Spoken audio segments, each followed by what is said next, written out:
इस खास पड़ताल में आप सबका स्वागत है। आज हमारे पास फितनों में दीन की हिफाजत से कुछ अहम नुक्ते हैं और ये एक बहुत ही सोचने पर मजबूर करने वाली हदीस पर रोशनी डालते हैं, सही बुखारी की हदीस। जी।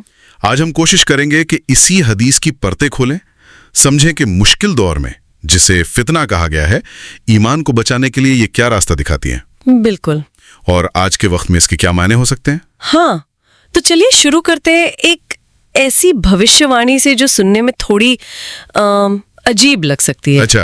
कि एक वक्त आएगा जब भेड़ें ही किसी मुसलमान की सबसे बड़ी दौलत होंगी और वो उन्हें लेकर समाज से, भीड़ भाड़ से दूर चला जाएगा।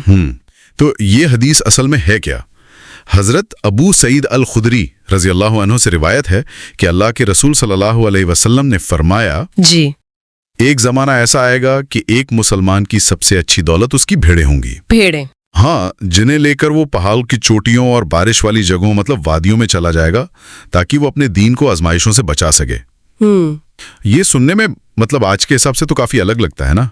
बिल्कुल। और यही इसकी गहराई छुपी है। देखिए, एक जमाना ऐसा आएगा, ये साफ इशारा है कि नबी सल्लल्लाहु अलैहि वसल्लम के अपने वक्त के बाद की बात है। हाँ। मुमकिन है ये हमारे इस दौर की तरफ ही इशारा हो, जहां जैसा कि इस स्रोत में बताया गया है, ईमान पर कायम रहना वाकई एक चुनौती बन गया है, वो जिसे फितना कहा गया है। अच्छा। और फिर ये सबसे अच्छी दौलत उसकी भेड़ें होंगी। अब भेड़ें यहाँ सिर्फ जानवर नहीं है। नहीं, ये एक प्रतीक है सादगी का, कम जरूरतों का और दुनियावी जो उलझने हैं उनसे दूरी का।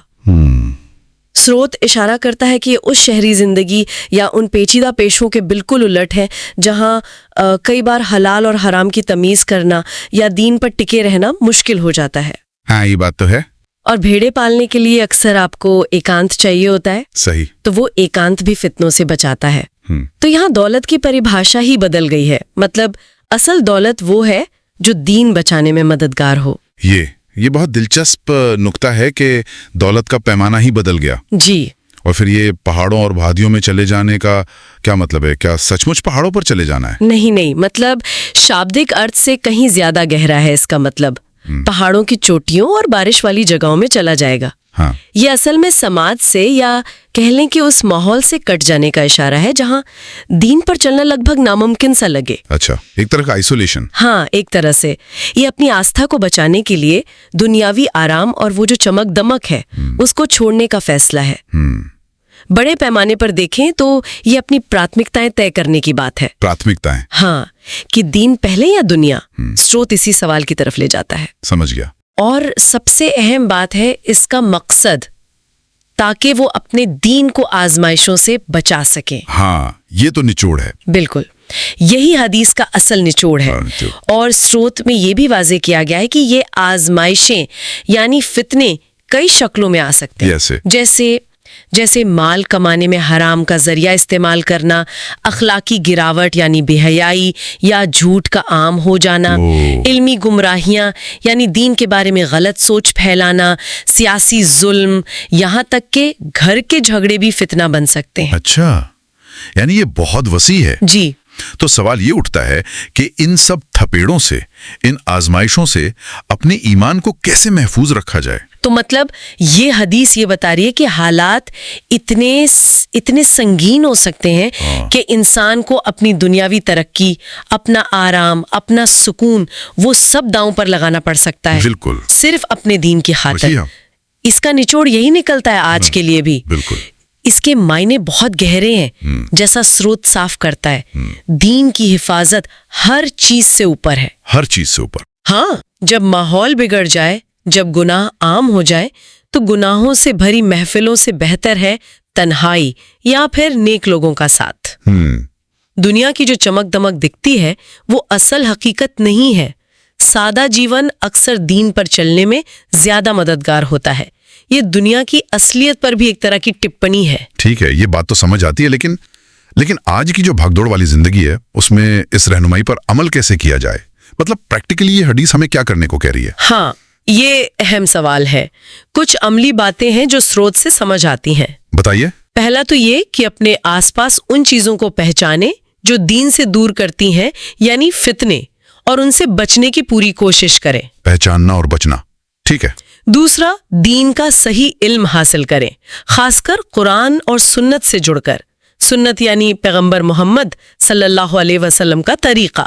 इल्म हासिल करना जरूरी है। तीसरा, अच्छे नेक लोगों की सोहबत यानी उनकी कंपनी, उनकी संगति इख्तियार करें। सोबत का असर था दुनिया से दिल का लगाव कम करें और अपनी कमाई हलाल हो, इस पर पूरा ध्यान दें। दिल का लगाव कम, हलाल कमाई। ठीक। 5वां, गुनाहों और बुरे माहौल से एक तरह की हिजरत करें, मतलब सिर्फ जिस्मानी दूरी नहीं बल्कि दिल और अमल से भी दूरी बनाना। अच्छा, मेंटल और स्पिरिचुअल हिजरत। बिल्कुल।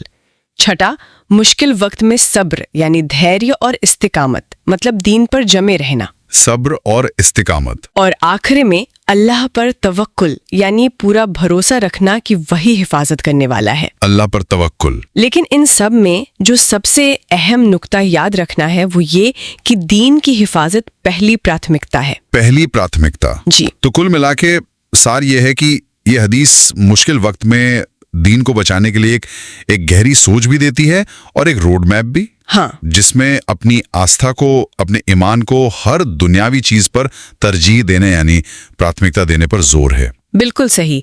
और जाते जाते एक सवाल सबके सोचने के लिए छोड़ा जा सकता है। जरूर। हदीस में माहौल खराब होने पर तन्हाई या समाज से एक तरह से कट जाने की बात है। हाँ, वो भेड़ों को लेकर वादियों में जाना। जी, लेकिन आज की दुनिया में जहाँ शायद पूरी तरह कट जाना मुमकिन ही ना हो या शायद मुनासिब भी ना हो सबके लिए, हाँ ये भी है, वहाँ अपने जाती ईमान की हिफाजत और समाज को बेहतर बनाने की जो जिम्मेदारी है, उसके बीच वो नाजुक संतुलन कैसे कायम किया जाए? बहुत अहम सवाल है ये। क्या आज के दौर में वादियों में जाने का कोई और मतलब मेटाफोरिकल मतलब भी हो सकता है? कोई आज के जमाने की हिजरत? वाकई ये एक गहरा सवाल है जिस पर हम सबको सोचना चाहिए।